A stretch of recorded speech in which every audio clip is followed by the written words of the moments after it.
Hello guys, मैं हूं कोमल मित्तल और स्वागत है आपका मेरे चैनल Zeal32 में, जहां हम हमेशा बात करते हैं कि कैसे हम खुद को हमेशा खुश रखें, हेल्दी रखें और मुस्कुराते रहें। तो चलिए आज ही बिना किसी देरी के साथ हम एक बहुत ही ज़्यादा ज़रूरी टॉपिक के बारे में बात करने वाले हैं, जो कि हम अपनी आम लाइफ में, हमारी डेली लाइफ में हम ज़रूर कभी ना कभी उसको फील करते हैं, उसको महसूस करते हैं और अक्सर ये सोचते हैं कि हम इसके लिए ऐसा क्या करें कि अब हमें इससे और ज़्यादा तकलीफ़ ना हो।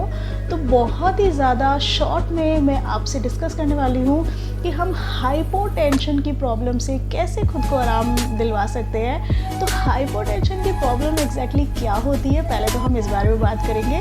तो हाइपोटेंशन होता है कि आपने अक्सर लोगों को सुना होगा कहते हुए कि मेरा तो बीपी लो हो गया। तो बीपी लो की जो प्रॉब्लम है कि मेरा बीपी लो है, तो वो मैं महसूस कर रही हूँ या कर रहा हूँ, तो कैसे, तो वो बीपी लो की प्रॉब्लम क्या होती है, आज हम ये बात करेंगे।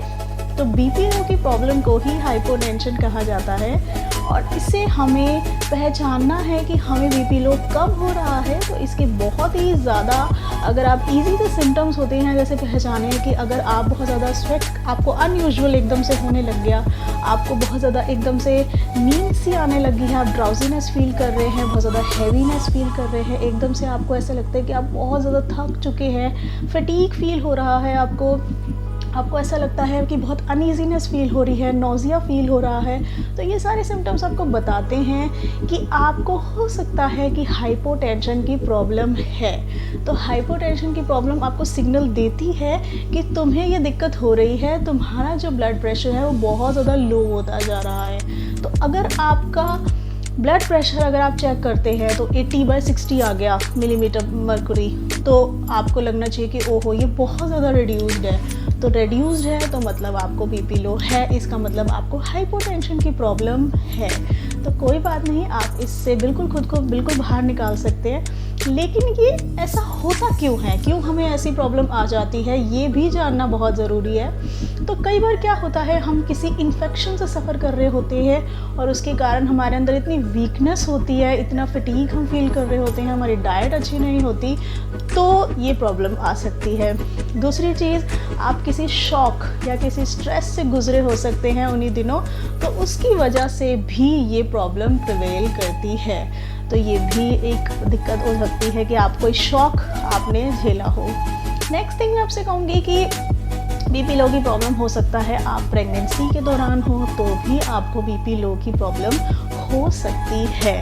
तो इस बात का ध्यान रखना है, क्यों, देखिए हमारा ब्लड सर्कुलेशन उस वक्त बहुत ज़्यादा डिफरेंट हो जाता है, क्योंकि आपका जो ब्लड है वो आपके फिटस को भी चाहिए, आपको भी चाहिए, तो उसकी वजह से ब्लड की रिक्वायरमेंट बहुत ज़्यादा होती है। तो बीपी लो की प्रॉब्लम हो सकती है। तो ये कोई एकदम, मैं ये नहीं कहती हूँ कि श्योर शॉर्ट रीज़न यही है, पर हाँ आप पहचानिए कि आपको इस वक्त आप किस दौर से गुजर रहे हैं जिसके कारण ये प्रॉब्लम हो सकती है। नेक्स्ट थिंग, अगर आपके वॉल्व्स, जो आपके हार्ट के वॉल्व्स हैं वो फॉल्टी हो, उनमें कोई ख़राबी हो, तो भी जो ब्लड फ्लो होता है उसमें हैम्पर होता है और उसमें डिस्टर्बेंस होती है, जिसके कारण ब्लड प्रॉपर्ली फ्लो नहीं हो पाता, तब भी आपका बीपी लो का प्रॉब्लम, हाइपोटेंशन का प्रॉब्लम बिल्कुल हो सकता है। तो ये भी पहचानना बहुत ज़रूरी है कि आपको हार्ट रिलेटेड कोई ऑलरेडी प्रॉब्लम प्रिवेल कर रही है या नहीं। तो ये आप पहचानिए बिल्कुल। दूसरी चीज़ मैं ये कहूँगी, अगर आपने अभी डायरिया सफ़र किया है, आपने अपनी बॉडी से बहुत ज़्यादा, आपके स्वेटिंग बहुत ज़्यादा हुई है, जैसे आप विगरस एक्सरसाइज कर रहे हैं तो भी स्वेटिंग बहुत ज़्यादा होती है, डायरिया आपके हुआ है, आपको बहुत ज़्यादा वाटरी स्टूल्स आपने किए हैं, तो भी आपका सर्कुलेशन हैम्पर होता है। क्यों, क्योंकि पानी का लॉस आपकी बॉडी से होना स्टार्ट हो जाता है, तो भी आप हाइपोटेंशन सफ़र कर सकते हैं। तो ये भी आपको पहचानना है कि इनमें से कौन से ऐसे कारण हैं जिनके कारण आपको ये प्रॉब्लम हो सकती है। दूसरी चीज़, आपने हो सकता है कोई मेडिकेशंस लिए हों, कोई इस तरह की आपकी फैमिली हिस्ट्री चल रही हो जिसमें ये प्रॉब्लम प्रिवेल करती हो, या फिर ऐसी कोई मेडिकेशन जो आपको आपके ब्लड को, आपके सर्कुलेशन को, ब्लड सर्कुलेशन को हैम्पर कर रही हो, या उसमें चेंजेस ला रही हो, या साइड इफ़ेक्ट हो किसी चीज़ का, तो भी ये प्रॉब्लम प्रिवेल कर सकती है। तो ये चीज़ आपने पहचाननी है कि आपको हाइपरटेंशन की अगर प्रॉब्लम है तो उसका कारण क्या है। तो ये चीज़ें कुछ छोटी मोटी टिप्स हैं जो कि आप अगर फॉलो करें तो इन प्रॉब्लम्स से आप अपने आप को बाहर निकाल सकते हैं और एक बेटर आपकी जो सर्कुलेशन सिस्टम है, सर्कुलेटरी सिस्टम है, वो प्रॉपरली फ्लो अपना दिखाएगा और आपको ये प्रॉब्लम नहीं होगी। और बाई चांस अगर होती भी है तो आप अपने आप को उससे बाहर बहुत जल्द और बहुत ईजिली ला सकते हैं।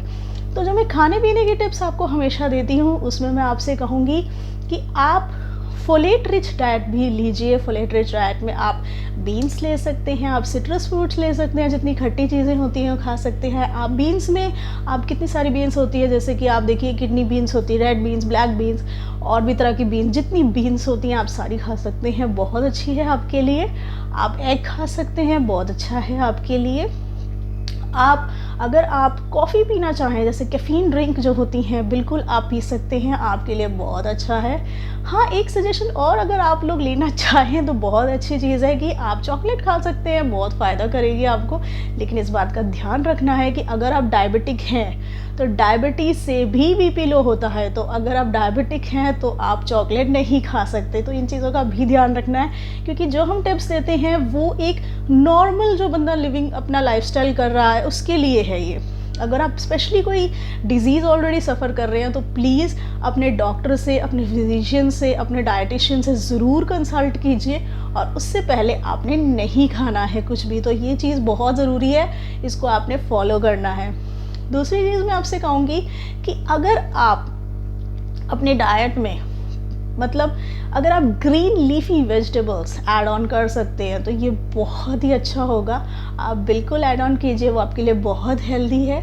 दूसरी चीज़, सॉल्ट का इंटेक आपने ध्यान रखना है कि वो आपकी डाइट में प्रॉपर हो। ये नहीं कि कभी बहुत कम हो गया, कभी बहुत ज़्यादा ले लिया, ऐसे नहीं करना। और नॉर्मल एक सॉल्ट इंटेक ज़रूर रखना है और अपनी बॉडी को हेल्दी भी रखना है।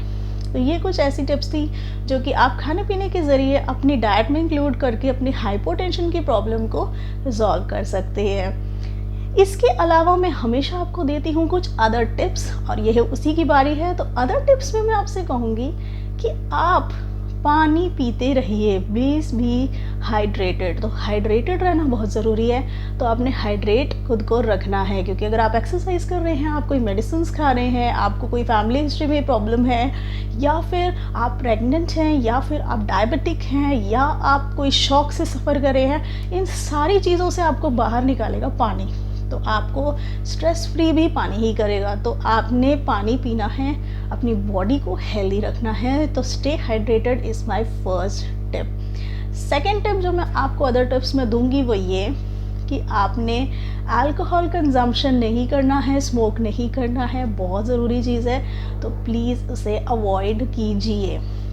नेक्स्ट थिंग मैं आपसे कहूँगी कि अगर आप किसी भी तरह की मेडिकेशंस ले रहे हैं तो प्लीज़ अपने जो फिजिशियन है या जिससे भी आपने एडवाइस लेके ये किया है उससे प्लीज़ ज़रूर कंसल्ट कीजिए कि आपको बीपी लो की प्रॉब्लम है, आपको हाइपरटेंशन की प्रॉब्लम है। तो अगर वो है तो वो उसके अकॉर्डिंग आपको मेडिकेशन चेंज करके देंगे। तो ये कुछ ज़रूरी टिप्स थी जो कि फॉलो करना बहुत ज़रूरी है। देखिए, हाइपोटेंशन की प्रॉब्लम इतनी भी डेंजरस नहीं है, लेकिन अगर वो हो जाए तो बहुत ज़्यादा डेंजरस हो सकती है। आपके हाथ पैर ठंडे पड़ जाते हैं, आपका सिस्टम बहुत स्लो डाउन कर जाता है, आप ऑलमोस्ट फेंट कर जाते हैं, आपको नौजिया इतना ज़्यादा होता है कि आप पहचान नहीं पाते कि मैं अब क्या करूँ नेक्स्ट स्टेप। तो ये कुछ इतनी ज़रूरी चीज़ें हैं जो अगर हमने नज़रअंदाज कर दी तो हमारे लिए बहुत डेंजरस साबित हो सकती है।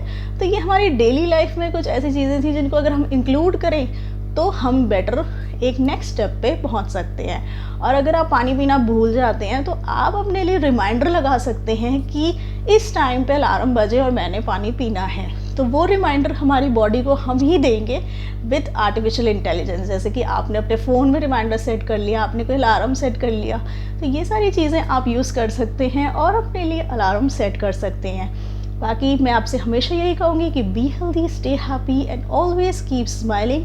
Don't forget to follow zeal to heal 32। मैं फेसबुक पे भी हूँ, यूट्यूब पे भी मेरा चैनल है, आप उसमें भी सब्सक्राइब कर सकते हैं।